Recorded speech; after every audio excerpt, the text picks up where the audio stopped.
Pangulong Duterte. Yes.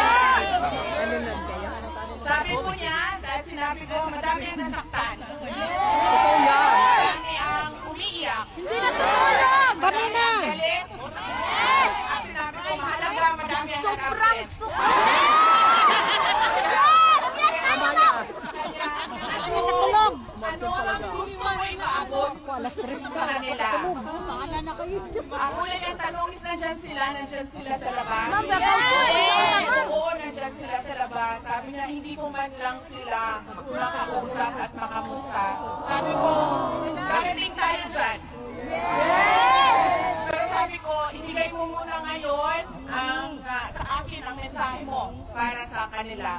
So sinabi niya, unang-una, relax lang. Tama yan. May hangganan ang lahat. Amen. There is a day of reckoning. So, yan ang kanyang mensahe. Tinanong ko siya, sabi ko, ano ba ang mensahe mo sa mga umiiyak? Kasi nasasaktan ako kapag nakikita ko. Okay lang daw sabi ng security niya. Ha? Okay lang daw sabi ng security sila. At sabi niya, umiyak ka din. Para patas!